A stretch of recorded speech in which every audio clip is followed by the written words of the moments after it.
What's up, Facebook fam? This is Dr. Amanda Kemp, and I promise to answer a couple of questions that I get frequently on Facebook so that folks could have it, and if they found it useful, share it, whatnot. So the two questions I'm going to answer today are one, what do I do about loved ones, my white loved ones, who don't see, feel, or understand the urgency of racial justice?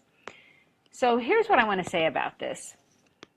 First of all, as a change maker, we need to understand or know what's happening inside of us. So for me, racial justice and its many implications is like my dime. It's my primary area of concern. It's where I put a lot of my volunteer work. It's where I make my living. It's the art I do. So I'm all in, right? And it's very central to my mission. For someone else, it really might be about the whales or, saving farmlands or something else that's definitely authentic to them. So I don't think they need to get off of their calling to move into the space that I am so powerfully called into. So that's one thing. The second thing is sometimes when we want our people who we love to be right there with us, in the boat with us on the thing that we're most passionate about, it's because we want them to be part of the movement, but it's also because we don't want to be alone. We don't want to be isolated. We don't want to be figuring it all out by ourselves. And if that's where you're coming from, then I think that you need to tend to that need without necessarily the expectation that your family members or the people who you're closest to in your life are going to actually be able to fulfill on that for you. It is countercultural to be about the business of dismantling white supremacy. And it is confusing, and sometimes it's lonely, and then there are struggles within ourselves and struggles between people who are all, committed to making this shift. So I know why we want community. And I don't think we should hold our relatives or, closest dear ones that this has to be their thing too. Because it really may not authentically be theirs. And the push from us isn't so much about the movement to advance justice as it is about something that's going on inside of us.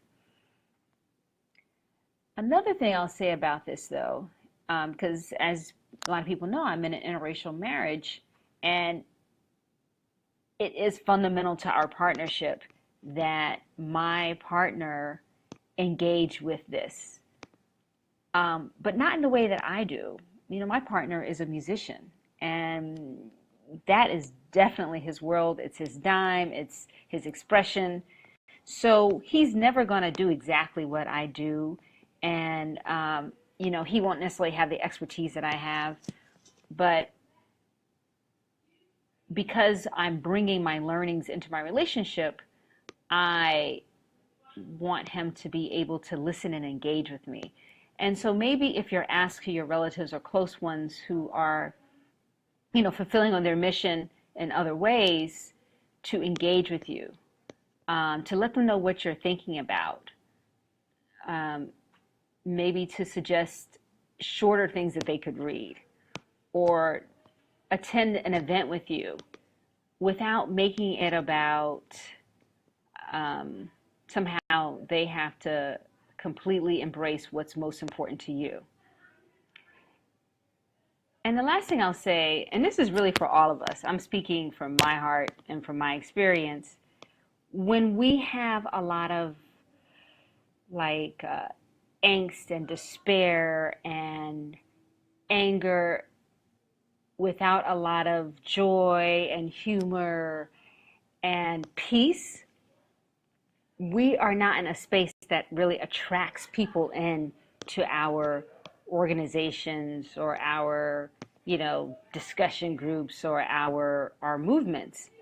And I don't think it's I'm not encouraging people to be false, but what I am doing is encouraging us to be taking care of ourselves so that we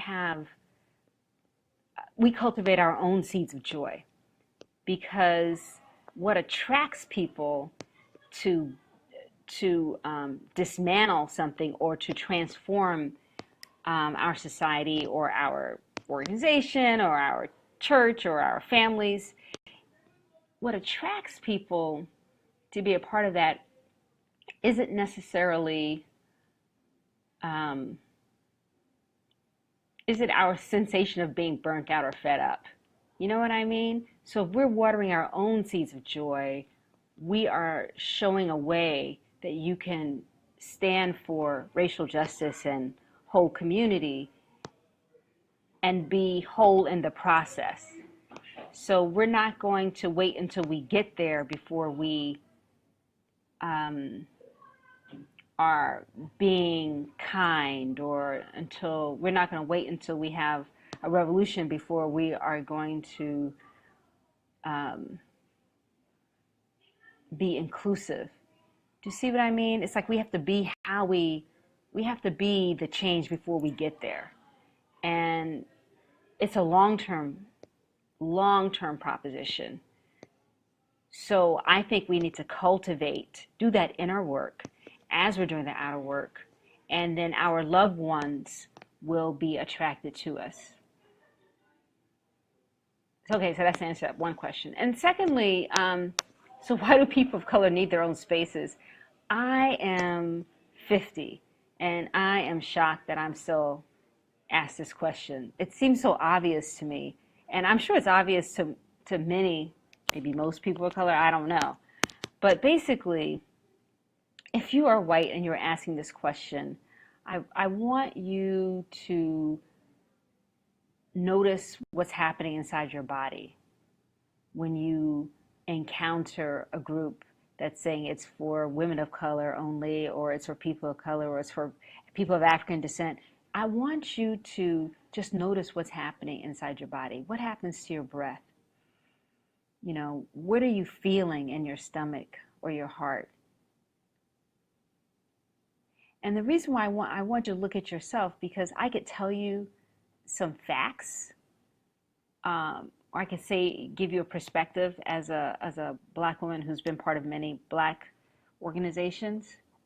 But I actually think that this desire to be a part of, or this sort of consternation about these people of color spaces, when I hear it coming from white people,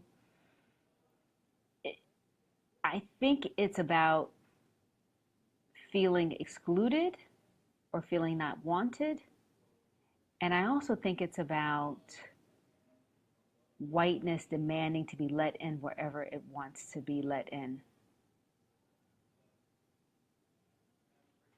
That is a really powerful force in this society. Somehow the presumption that if I'm white, I shouldn't be denied access to anything, anywhere. And it may come out like, oh, all people or individuals, or, you know, in the language of individual rights. But I think it's about a systemic way of being and experiencing the world, so that when there's a boundary put up, it's just incredibly disruptive. What I will say in terms of why I have formed, you know, let's say a Black women's group or a Black writers group, it's because in the context of a white dominating society, we actually need space that doesn't have a white dominated gaze or listening, to explore hearing what is deeply within us, or acknowledging us, or just even like being able to see us and not be in the minority position all the time. So that's just a little tidbit on there. All right, everybody. So thanks for joining. Awesome to see you guys. Thanks, Angela. I haven't seen you in a long time. Ellie Seviglia, wow, high school friend, awesome. So I'd love to hear your feedback on this. Um, Please share it if you found it helpful. Peace and love. Okay, so now I've got to end this, and God knows I don't know how. Oh, here we go. Bye.